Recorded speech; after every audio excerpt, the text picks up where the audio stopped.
They say the first things that we do tend to have a very close place to the heart.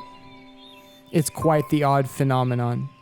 We can disregard skill, lack of success, or even quality in some of these instances because of an internal or intrinsic value that we give to these moments. It can be as meaningful as your first moments trying to walk as a toddler, your first home run, or even the first cup of coffee that you have in the morning. There is no equation, no measurement, or logic behind it. We simply remember, value, and partition a segment of our hearts for these moments. And we all have individual items that we've acquired for the first time or that have sentimental value and tell a story, like my watch, my ring from Tibet, my grandpa's money clip that he gave to me from 1961, or the first manga that I ever read or anime I ever watched that motivated me to join a community and start a YouTube channel here on the platform. So join me in today's episode where we celebrate my 1 year here on the platform and take a look at the series that started me on a new path and a new journey here on YouTube.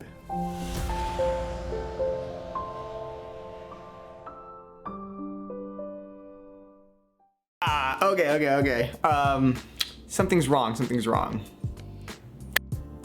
Yes, that's a little better. Woohoo! Some YouTube magic. Okay.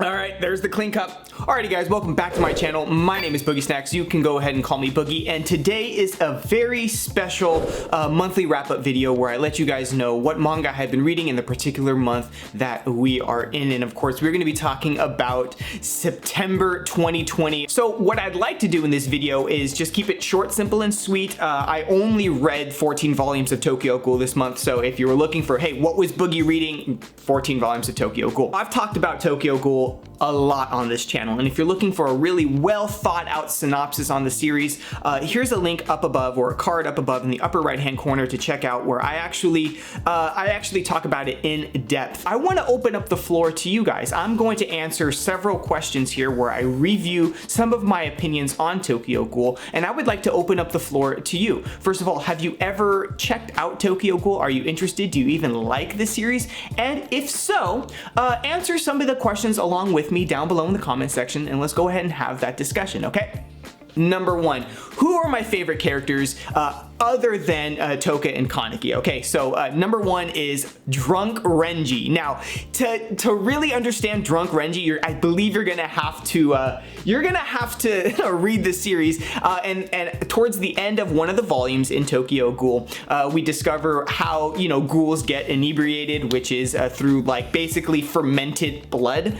And there's a scene there. I highly recommend you check it out. It's freaking hilarious. Drunk Renji is like awesome, okay? Number two is the friend that I think we all deserve, which is Banjo. Number three was already on my list previously, but honestly, such a interesting character that does get elaborated on much more, well, not much more, but definitely some more in Tokyo Ghoul Re, which is Uta, the mask maker, okay? Number four, this character didn't make it before, but now rereading it, I very much like her character, which is Mado's daughter, Akira Mado. She is for the CCG, she works for the CCG, and she's under Amon in Tokyo Ghoul, not Tokyo Ghoul Re, but in Tokyo Ghoul.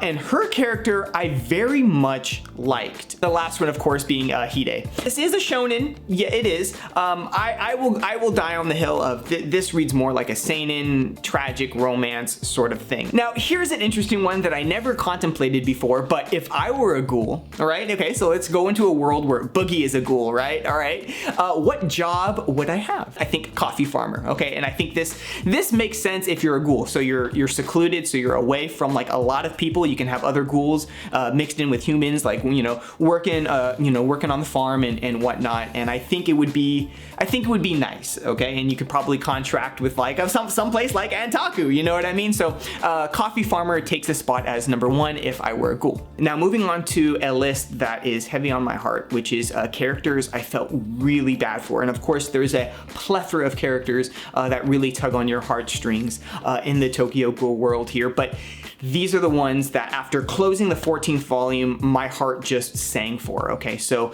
let's dive into my list. Number 1 on that list would have to be Kuzen's late wife, or I don't know if they were married for like on the books. Maybe let's just go ahead and say Kuzen's partner. And now I notice I'm using that name, and I'm not using several other names that you could be used for this character in hopes that I'm avoiding spoilers for some people. But the lengths that this woman went to have a child with a ghoul is insane. I completely had forgotten that Kuzen's partner or wife, what she did, oh my goodness. I recommend you read the series and you see what she did. Absolutely insanity, the power that moms have once they're determined to either have the kid or to protect their child. Okay, so that scene, that chapter that really depicts what went on in Kuzen's background.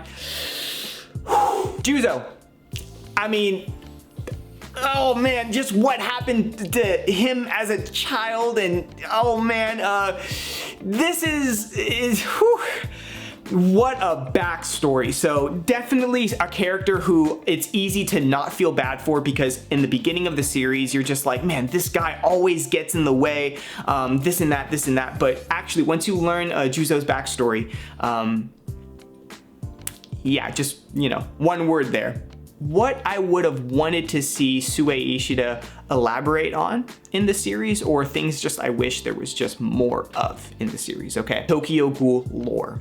Building the world, okay? Because it's referenced that there's ghouls from all over the world. You know, we mentioned Germany, and we mentioned, you know, the Middle East. We know that they're from all over the planet, and I really wish that we got more Tokyo Ghoul lore. And I understand that we do get a little bit more, a lot bit more. We get a substantial amount more in Tokyo Ghoul Re, but keep in mind, I just read Tokyo Ghoul, the original 14 volumes, okay? The other one was fight scenes. Now, I understand that the attraction for Tokyo Ghoul really isn't within the fighting aspect of it, but that being said, there is a fair amount of combat within the series, and it just, you know, I believe that Sue Ishida's way of depicting fights, sometimes it was amazing, and other times I was kind of like, it's a little hard to follow the fights. Now, the third one is I wanted more scenes at Entaku, at the coffee shop. I noticed when I closed the 14th volume and I was like, it was over, it was late last night, I was like, dang, you know what? I wish we had more scenes at the coffee shop. I really wish that we did. So that's my opinion really quickly on just rereading Tokyo Ghoul. All 14 volumes right here. I mean, it was a lot. I'm really happy with myself that I actually was able to pull it off. Rereading some of these series that are so close to our heart is a true treasure, and it's honestly something that we should do maybe a little more often, okay? Because this was an absolute joy to do. It was something on my to-do list for a very long time, and I finally got around to doing it in September. All right, so I think we're gonna wrap it up here. I know this was a quick episode, but if you guys would like to support the channel, go ahead and mash that like button down below. It lets me know that you guys are watching at home, and I can continue to make more content just like this. And of course, as always, nothing has changed. If you'd like to stick around for more content, go ahead and mash that subscribe button. We would love to have you here in the community. Alrighty guys, thank you so much for watching. My name is Boogie Snacks. You can go ahead and call me Boogie, and I will see you in the next episode. Good night, you guys.